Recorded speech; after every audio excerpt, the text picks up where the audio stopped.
tal? Gracias por brindarnos el honor de su sintonía. En esta ocasión nos encontramos en este viernes 5 de abril de 2024 en la explanada del Instituto Nacional Electoral, en donde en tan solo 2 días más se llevará a cabo el primer debate presidencial entre Claudia Sheinbaum, Xóchitl Gálvez y Jorge Álvarez Maínez, quienes van a llegar justamente por donde yo me encuentro. Van a pasar de forma escalonada con un espacio de media hora entre cada uno para posteriormente ingresar al edificio B del INE, en donde se acopló la sala del Consejo General del INE, la sala de sesiones, para poder adaptar prácticamente como si fuera un estudio de televisión. Ya tuve la oportunidad de verlo, de ver a los técnicos trabajando, de ver cómo se adecuó todo para poder llevar a cabo lo que veremos este domingo. Y bueno, esto promete ser un gran ejercicio que sin duda tenemos que estar atentos a ello. Sobre esto pude platicar justamente hace unos minutos con Carla Humphrey, la consejera electoral, presidenta de la Comisión de Debates del INE. Esto nos contó. Le agradezco a Carla Humphrey, consejera electoral, presidenta de la Comisión de Debates del Instituto Nacional Electoral, que nos abra las puertas de su oficina para platicar de este primer debate presidencial. Gracias, consejera. Al contrario, gracias a ustedes por este espacio. Creo que es un tema muy importante, así que encantada de platicar contigo. Pues ya un par de días, ¿ya está todo listo? Pues prácticamente listo. Justamente ahorita estamos acabando el ensayo con la y el moderador para ver pues que tuvieran ya conocimiento del formato, porque cada formato para cada uno de los debates va a ser distinto. Pues acabamos de terminar ese ensayo, el foro ya quedó prácticamente listo, más bien ya está listo. Ayer vinieron los equipos técnicos de las candidatas y el candidato para ver espacios, cómo van a entrar incluso al Instituto Nacional Electoral, cuáles van a ser sus, no tenemos camerinos aquí, pero los salones que van a servir como camerinos, cuál será la ruta que seguirán para llegar al foro, que es en realidad nuestro salón de consejos. Así que ha sido un proceso muy importante de cómo transitar y transformar la sala de consejos, esta emblemática sala de consejos que siempre vemos con la herradura de la democracia, que la mesa se quedó ahí abajo. Okay. El foro se construyó unos 20-25 centímetros arriba de la mesa, que está muy bien resguardada abajo. Y bueno, ha sido pues impactante ver la transformación de la sala de consejo ahora en un foro que va a albergar este primer debate. Así que la verdad es que pues ha sido un proceso muy rápido, porque todavía tuvimos sesión de Consejo General el jueves, no el pasado, ahí, y a partir del jueves empezaron a sacar pues la mayoría de las cosas que hay siempre en la sala de consejos, sillas, mesas, computadoras, etcétera. ¿Y cuándo se va a ver el foro? ¿Cuándo, digamos, lo van a presentar? Mañana a las 2 de la tarde hay una presentación justamente con medios para que conozcan pues todas y todos este foro donde se va a llevar a cabo el debate. Establecimos que por esta primera ocasión o en este primer debate estuvieran sentadas y sentado el candidato y las candidatas, porque bueno, ya como tenía 25 centímetros arriba de la mesa, pues creíamos que era pues mejor en este primero que estuvieran sentados. Veremos en los demás, también el segundo será en Estudios Churubusco, yo creo que se presta más para que estén parados, y el tercero en el Centro Cultural Tlatelolco. Ya veremos ahí cómo será el acomodo, pero bueno, en este van a estar sentados los tres en escritorios que están prácticamente pegados, pero son individuales, con una mesa a un lado donde pueden poner su material de apoyo, porque por decisión, digamos, consensuada y unánime de la mesa de representantes, no se va a permitir la entrada de ningún dispositivo electrónico al foro. Okay. Y solamente se van a poder apoyar de material impreso a doble cara. Si quieren sacar una gráfica, una foto, etcétera, todo va a ser impreso a doble cara, y entonces ahí podrán poner en esta mesa pues el material que lleven y que hayan preparado para estos 6 temas del primer debate, que son salud y educación, transparencia y combate a la corrupción, y no discriminación, grupos vulnerables y violencia contra las mujeres. Que es la primera ocasión que se hace un debate presidencial aquí en las oficinas, en las instalaciones del Instituto Nacional Electoral. ¿Tiene alguna idea de cuánta gente lo va a hacer posible para transformar este recinto, este lugar? Pues ha sido un tema muy importante, tomamos esa determinación. En efecto, nunca había habido un debate presidencial en el INE. Creo, y pues así lo impulsé y creímos las y los consejeros electorales que era muy importante que fuera en la Casa de la Democracia uno de estos debates. Por supuesto, pues es un Instituto Nacional Electoral, son oficinas, hubo que transformar muchas áreas, particularmente la sala de consejo, que ahí pues estará las candidatas y el candidato. No va a haber nadie en el foro acompañando a las candidatas y el candidato. Enfrente está el auditorio, ahí estarán pues los invitados de los partidos políticos, las coaliciones, el partido político. ¿Cuántos van a ser por cada coalición y partido? Tomamos en esa mesa de representantes la determinación de que fueran 40 por coalición y por Movimiento Ciudadano, es decir, 40 para cada una de las dos coaliciones y 40 también para Movimiento Ciudadano, 120 en total.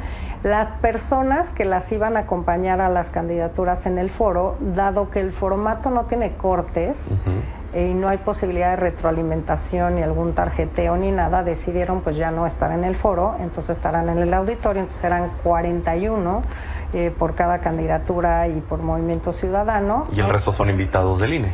Nosotros además invitamos, bueno, las consejerías, 8 consejerías estaríamos fuera del foro y estaríamos en el auditorio. Yo estaré en la unidad móvil por si hay algún tema que atender ahí rápidamente. Va a ser la productora general.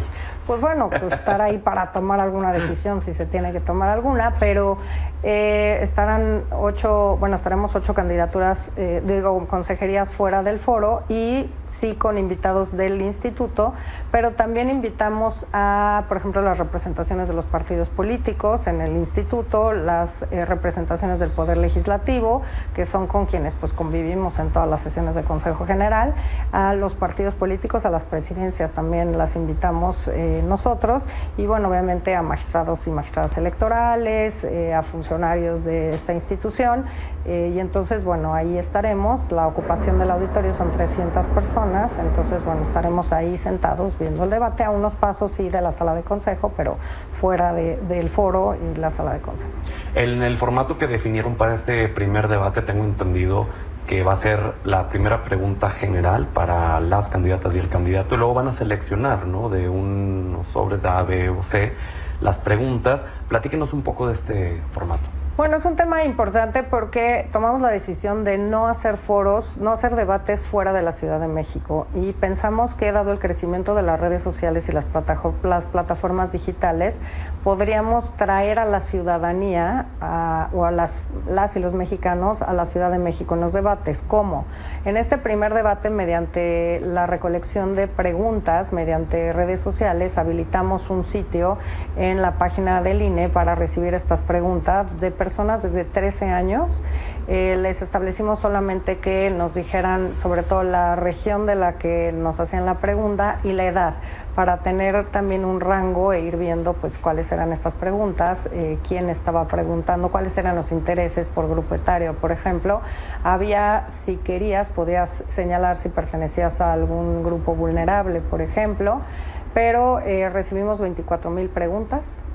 De estas, establecimos también una metodología aprobada por unanimidad en el Consejo General, y fue Signalab y el ITESO quien, aplicando esta metodología, al final de cuentas, con distintas herramientas tecnológicas, inteligencia artificial, clusterización de datos, nos tenía que entregar 108 preguntas, que fue este lunes, y de esas 108, el miércoles se las entregamos a la y el moderador para que de esas escojan 30 que van a hacer en el debate. Y como señalas, cada segmento del debate se divide en segmentos que tienen 2 bloques cada uno.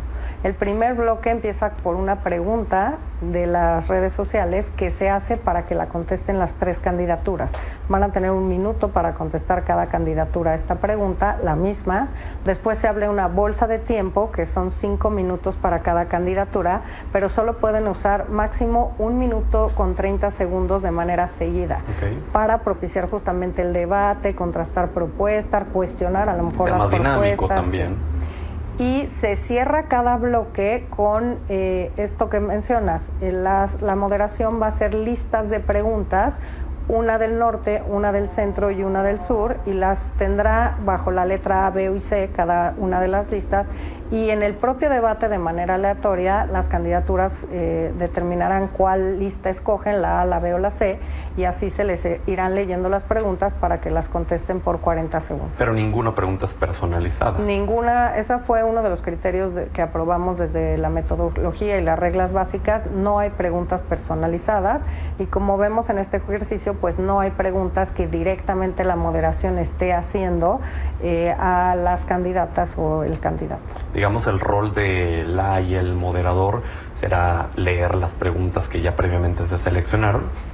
No, establecimos también una cosa que llamamos como moderación flexible. Okay. Que fuera no solamente la persona encargada de dar el tiempo y la voz a alguien, sino que también propiciara un buen ritmo en el debate, intentar sacar mayor información, pueden incluso hacer cuestionamientos siempre que se señalen, por ejemplo, la base o la fuente de la cual están señalando o haciendo una afirmación o una pregunta. ¿Pueden interrumpir? No, interrumpir no pueden. Fue un tema que platicamos directamente y que es una preocupación de los representantes de partidos políticos. Sí pueden cuestionar o preguntar sobre lo que acaba de decir alguna candidatura, pero dejar que acabe su intervención y no interrumpirlo a la mitad. Nos decían, es que luego es muy difícil si están con una idea y desarrollando una propuesta, que haya una interrupción y luego recuperar lo que estaban diciendo.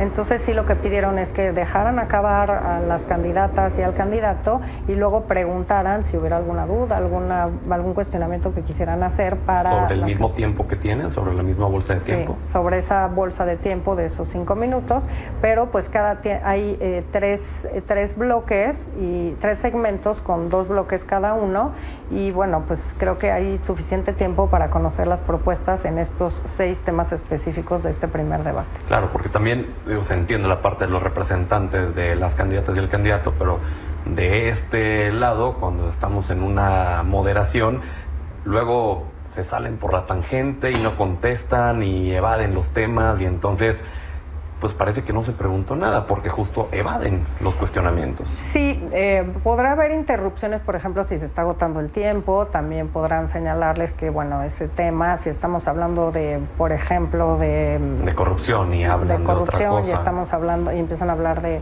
las misiones espaciales, digamos, claro, y Marte, pues a lo mejor sí reconducirá al tema, oiga, pero es que el tema del debate o el tema de esta pregunta es este en concreto, pero digamos, no la interrupción de, oiga, de lo que está diciendo, quería yo preguntarle si no ahí sí se dejara seguir la intervención de cada candidatura, claro, y hasta que acabe podrán preguntar.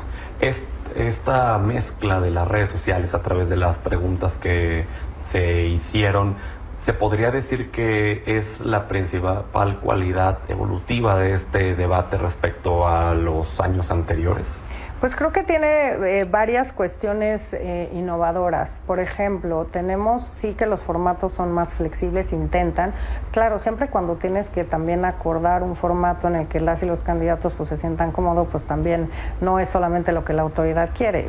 Entonces, bueno, ahí hay que mediar, pero creemos que son formatos más flexibles. También que pues traer a la gente vía una forma en la que se comunican todos los días, que se informan todos los días, que son las redes sociales, pues fue un tema muy importante, y creo que en ese sentido la convocatoria fue buena, 24,000 preguntas. En el siguiente debate vamos a tener preguntas videograbadas por parte de la ciudadanía. Fuimos a todas las entidades federativas y a 2 ciudades en Estados Unidos, Los Ángeles y Dallas, porque ahí es donde hemos emitido más credenciales para votar desde el extranjero, para hacer preguntas de los temas del segundo debate, y pues que las candidatas y el candidato escuchen la pregunta y vean a la persona que les está preguntando. Se van a aparecer los videos cuando sea esta fase en el siguiente debate. Así que sí pensamos que una forma de traer a la ciudadanía no era ir fuera de la Ciudad de México, sino traerlos vía tecnología, ¿no? Claro. Vía redes sociales, plataformas, preguntas videograbadas. Una innovación también es, por ejemplo, vamos a tener intérpretes de lenguas de señas mexicanas que van a estar, por primera vez, va a estar en la transmisión principal, un recuadro como siempre hay, pero además va a haber una transmisión especial con Canal 11, que va a haber un intérprete de señas por cada candidatura y además uno para la moderación. Estuvimos reunidos con grupos de personas sordas y nos decían es que luego es muy difícil seguir un debate, sobre todo cuando se medio interrumpe, no sabes quién está hablando, claro. Y es más fácil identificar cuando ya sabes quién está haciendo la interpretación para qué candidatura y para la moderación. Entonces eso es una novedad también. Vamos a tener 5 distintas transmisiones, la principal está en lengua de señas mexicanas y vamos a tener 3 traducciones a lenguas indígenas, que va a ser en maya, en náhuatl y en tzotzil. Entonces justamente por la mañana hubo un taller para pues también darles a conocer algunos términos que se utilizan más pues en política, en electoral y ayudarles a las personas que van a hacer esta traducción. También va a haber un traductor por cada una de las candidaturas y alguna de estas también hará el de la moderación, pero pues también muy importante que pues vamos a tener por primera vez una traducción en lenguas originarias. Empezaremos por estas 3, aunque también va a haber material y tenemos ya Air Spots en lenguas originarias justamente para pues dar a conocer estos debates. Así se hará con cada uno de los debates y poder garantizar el ejercicio del voto y sobre todo la información que es importante en estos debates, el contraste de propuestas y de ideas también en lenguas originarias. Ya por último, porque se nos acaba el tiempo, ¿qué mensaje le da a la gente que nos está viendo? ¿Por qué tienen que ver este primer debate presidencial y obviamente el segundo y el tercero, pero por qué son importantes? Creo que es un mecanismo y un ejercicio democrático muy importante, primero para garantizar el derecho a la información de la ciudadanía. Es la primera vez que vamos a ver a las candidatas y el candidato en un mismo espacio, hablando de los mismos temas, presentando sus propuestas o cuestionando las propuestas de las otras candidaturas, y creo que es una forma muy ágil de informarnos sobre qué están proponiendo las candidatas, el candidato, cuál entonces resultó más interesante para nosotros, que yo creo que es una forma de incentivar el voto informado, el voto razonado y también quizá de elevar la participación en las urnas el próximo 2 de junio.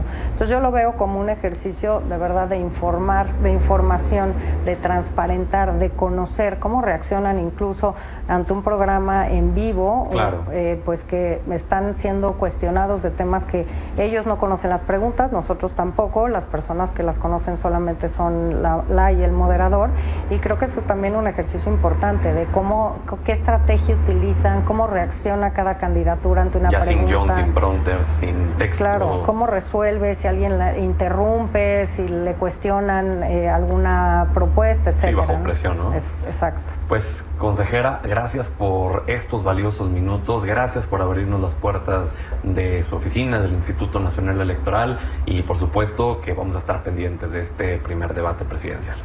Claro, les invito sí a seguir este primer debate, 8 de la noche, este domingo 7 de abril, desde las oficinas centrales del INE, donde nos encontramos, y pues al contrario, siempre abierta, bienvenidos a esta oficina, bienvenido, y pues siempre con muchas ganas de participar y de escuchar, por supuesto. Gracias, Carla Humphrey. Gracias.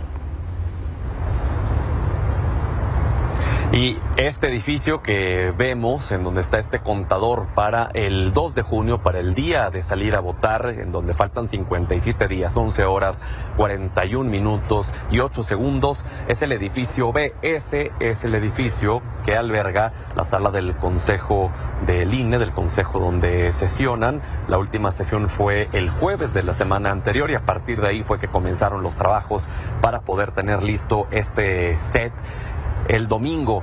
En el edificio A, que está a un lado, que es el que yo tengo a mi espalda, es donde van a estar la moderadora, el moderador, donde van a estar también los equipos, y entonces por esta explanada es por donde van a entrar de manera escalonada las candidatas, el candidato, es donde van a salir también de manera escalonada, harán sus declaraciones respectivas. En esta misma explanada es donde estará la prensa situada. Todo listo entonces para el debate del domingo.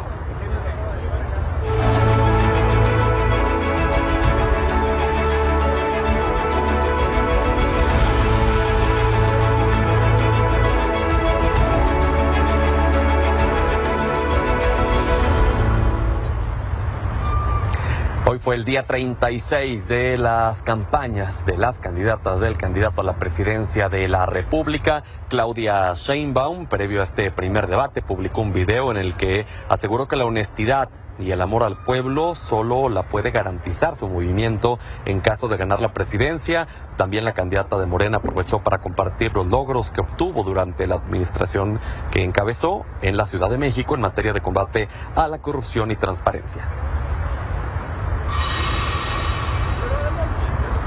Por su parte, la candidata Xóchitl Gálvez no tuvo actividades públicas, pero compartió un video sobre su visita, la que tuvo el pasado miércoles en Tlalnepantla, Estado de México. Ahí habló sobre su estrategia en el tema de seguridad, mencionó que es necesario construir un México sin miedo. También hizo un llamado a la unidad, resaltando que ningún país debe estar dividido y que la esperanza es la única alternativa de cara a las elecciones. Por su parte, Jorge Álvarez Maínez se dijo listo para el primer debate presidencial a través de un video publicado en redes. Mencionó que saldrá a proponer como si se tratara de un partido de fútbol y que su mejor entrenamiento lo ha vivido en las universidades que ha visitado por el país porque ha sostenido diálogos sin filtros. También pidió a la ciudadanía seguir el debate y el resultado del cual dijo va a demostrar de qué está hecho. Tengo el gusto de saludar a Rubén Álvarez, ex coordinador nacional de comunicación social del INE, para hablar de lo que podemos esperar para este primer debate. Gracias, Rubén, por tu valioso tiempo. Buenas noches. ¿Qué tal? Buenas noches, qué gusto. Gracias por la invitación. ¿Qué es lo que tendremos que observar en este primer debate? ¿A qué hay que ponerle atención, Rubén? Bueno, yo creo que hay que poner atención por lo menos a un par de cosas. La primera de ellas, desde luego, es lo que todos deseamos, que las dos candidatas y el candidato presidencial acudan a esta cita muy bien preparados. Es la primera vez que se hace el debate, como tú has comentado, en la sede central del Instituto Nacional Electoral. Eso es muy importante, se hace en esta sala de debates, que es una sala de consejos, que por todos conceptos pues es un lugar histórico, la famosa herradura de la democracia. Creo que entonces que hay que cuidar, ver, estar atentos a la preparación con la que ellos lleguen, la disposición para pasar, digamos, esta prueba que tiene que ver más con el derecho a la información, con la transparencia, con la rendición de cuentas, porque pues todos, tanto ellas como el candidato, son personajes públicos y han tenido cargos públicos. Entonces, un debate también es una forma de rendición de cuentas, y yo creo que tienen que estar listas para hacerlo y listo el candidato para hacerlo y para presentarse. La segunda cosa muy importante es la moderación activa. Ojalá que los dos, la moderadora y el moderador de este debate, Manuel López San Martín y Denise Merker, tengan una posibilidad plena de interactuar con las candidaturas. Y ahí es en donde algunas candidaturas más que a otras les preocupa que les vayan a hacer alguna pregunta incómoda. Pero yo creo, por último, Pedro, que no es un debate, no es un paseo en el campo. No es una zona de confort de las candidaturas. Creo que tienen que estar dispuestas, en el mejor sentido de la expresión, a una batalla de ideas. A eso van, y yo creo que nosotros tenemos que esperar de este primer debate una muy buena batalla de ideas entre las dos candidatas, el candidato, y la conversación que logren hacer y la respuesta que hagan puntual a las preguntas que se les hagan por parte de la moderación. Rubén, ¿nos podrías ayudar en 30 segundos por cada candidata y candidato a decirnos qué es lo que esperas en su actuar para este debate? Bueno, en el caso de Claudia Sheinbaum, yo creo que ella tiene desde luego en la mente la idea, que además es real porque es lo que hemos visto nosotros en las últimas semanas y meses, de que es la candidata puntera. Es la candidata puntera, pero nadie tiene todavía el triunfo en la bolsa.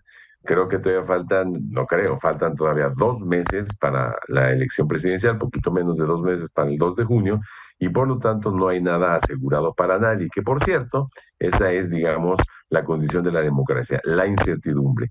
En el caso de Xóchitl Gálvez, bueno, pues tendrá que utilizar este debate para cerrar, si ese es el deseo, y supongo que sí, por parte de la candidatura de oposición, cerrar la brecha con la candidata puntera.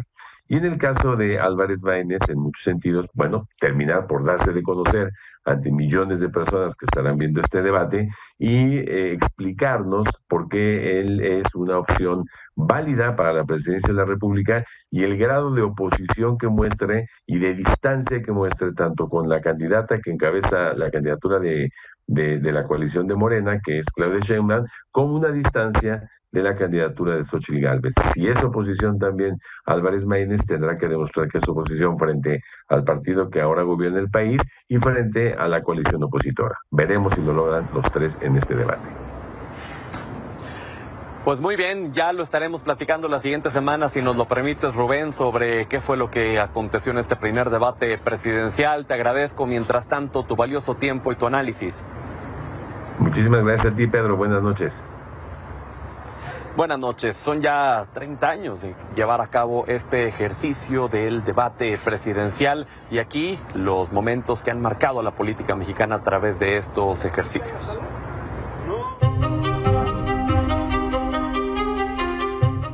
A poco más de un mes de haber iniciado las campañas presidenciales, el Instituto Nacional Electoral tiene todo listo para el primer debate entre Claudia Sheinbaum, Xóchitl Gálvez y Jorge Álvarez Maínez. Y este domingo se la jugarán para cautivar a los votantes que aún se mantienen indecisos y afianzar a los que ya les mostraron su respaldo. Fue hace casi 30 años que en el país se abrió la puerta de los debates en el que millones de mexicanos han sido testigos de momentos que dejaron huella en la escena política.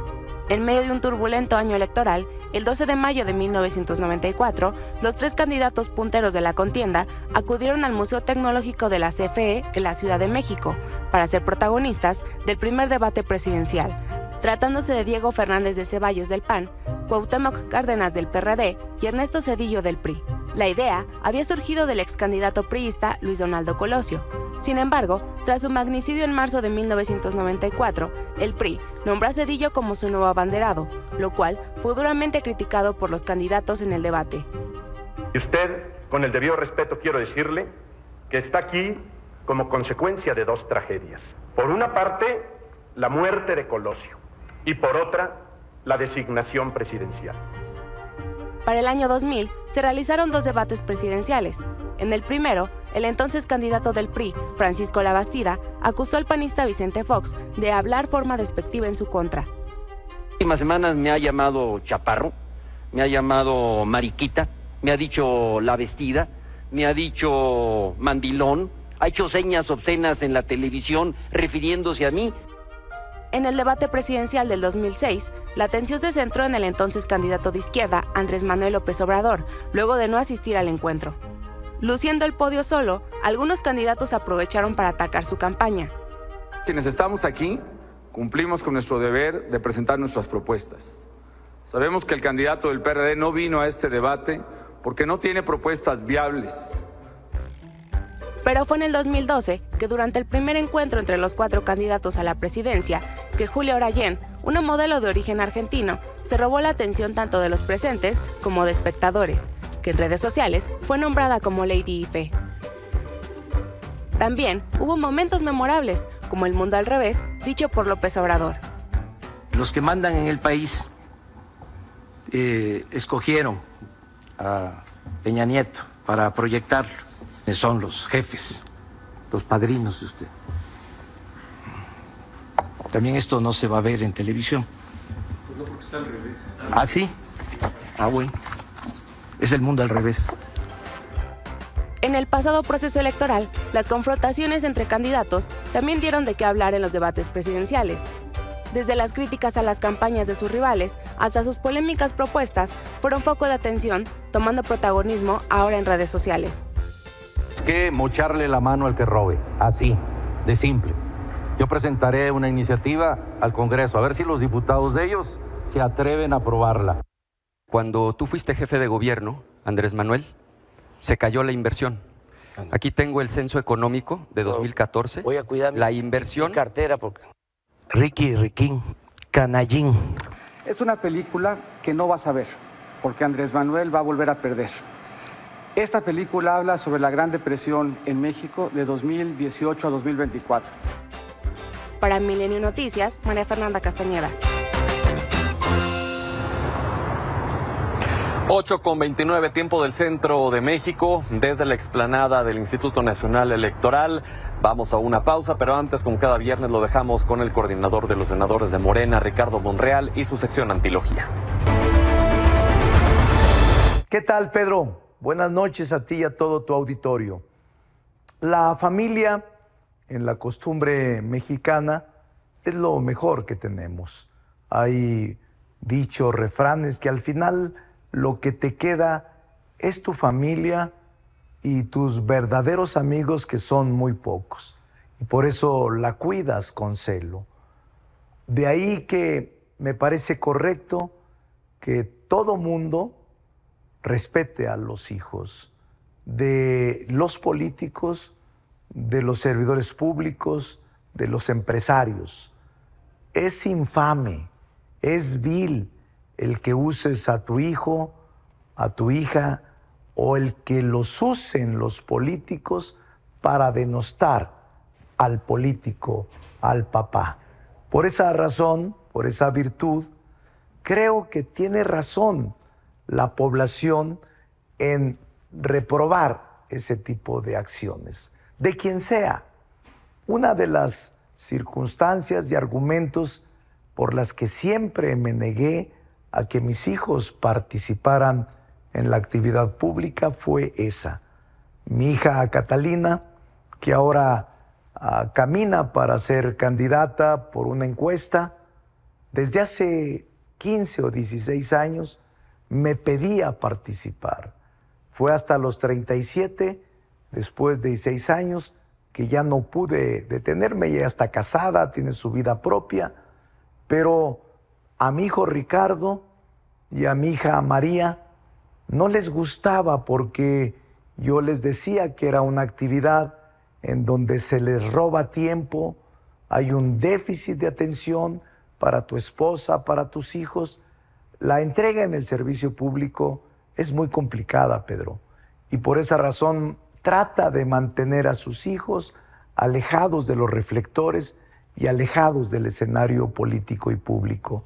Sí, debemos reprobar cualquier manejo perverso de los hijos de cualquier persona que esté participando en actividades públicas, sociales o políticas para denostar, para descalificar, para poder evidenciar simplemente una raja política. Eso no lo podemos aceptar. Saludos, Pedro. Buenas noches.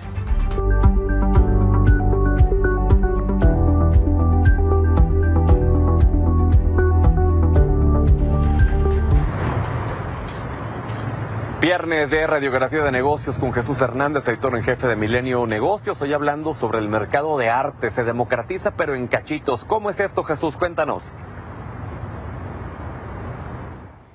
Hola, ¿qué tal? Muy buenas noches, Pedro, a ti y al auditorio. Bueno, pues como siempre estamos con Radiografía de Negocios y hoy vamos a platicar de cómo el mercado del arte intenta democratizarse, pero en cachitos. Y es que tradicionalmente este es un placer del coleccionismo que ha sido caro y muy exclusivo. Solamente la gente con muchos recursos, los multimillonarios o bien coleccionistas institucionales como las instituciones financieras o las de seguros, pues pueden acceder a este bien que es históricamente sumamente caro. Sin embargo, en tiempos de incertidumbre económica, pues suele considerarse un refugio económico.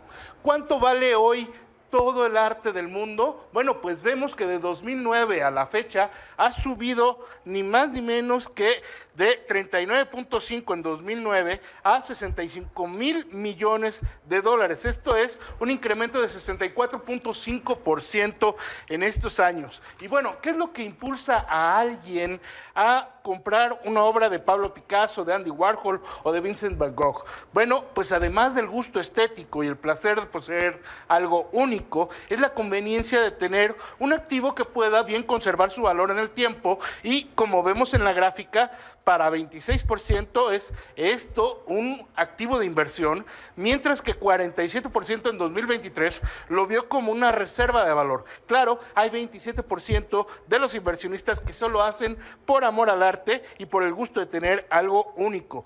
¿Cuánto gastan los coleccionistas en adquirir estos activos? Según Deloitte y UBS, hasta 88% de los que compran gastan menos de 20% de sus recursos en construir una colección de arte. Solo 11% gasta entre 21 y 50% de sus ingresos y es menos de 2% los que de plano echan la casa por la ventana y pues buscan obtener el arte al precio que sea. Sin embargo, como los buenos vinos, entre más tiempo pasa, más gana su valor. Y si bien fluctúa en el transcurso del tiempo, más de 2 décadas, generalmente tiene ganancias positivas que pueden ir desde 5.8, 5.4 y en el menor de los casos, dependiendo del tipo de arte, 1.9%. La dinámica del arte fraccional también está cambiando la historia, dado que ya hoy 17% de todas las ventas del mercado mundial, estamos hablando de unos 11,000 millones de dólares, se está dando también a través de la vía online. Así que, sin duda, el arte fraccional es algo que va a cambiar el futuro de la historia del mercado del arte. Y pues así lo estaremos viendo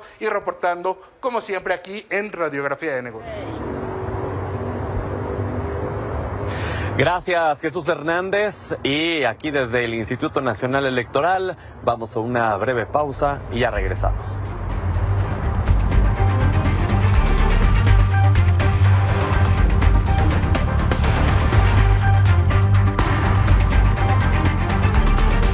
What a wonderful world. En el momento de la noticia, aquí estamos, primer round. Este domingo, 7 de abril, a las 19 horas, programa previo con Alejandro Domínguez y Elisa Alanís. A las 20 horas, debate presidencial. Y a las 21:45 horas, análisis post-debate. Sigue nuestra transmisión especial por Milenio Televisión y Canal 6. Para que no se pierda la transmisión especial que tendremos a través de Milenio Televisión este domingo sobre el primer debate presidencial, tanto la previa como el análisis post-debate, y haciéndole una recapitulación de lo que pudimos ver en esta visita a las instalaciones del INE. Le reitero que será por esta explanada en donde yo me encuentro que llegarán las candidatas presidenciales, el candidato presidencial. Aquí mismo está situada la prensa, entonces podremos llevarle hasta su pantalla el momento exacto en donde arriben acompañados de sus equipos. En el edificio B es donde está acoplada esta sala de sesiones del Consejo General, con una tarima con 30 centímetros por arriba de la mesa de la herradura de la democracia. Son 2 escritorios los que estarán de frente, en uno los moderadores, en otro los candidatos, y por supuesto será una transmisión que, le reitero, lo invito a que vea a través de Milenio Televisión. Gracias por habernos brindado el honor de su sintonía. Nos despedimos desde el Instituto Nacional Electoral. Buenas noches, buen fin de semana.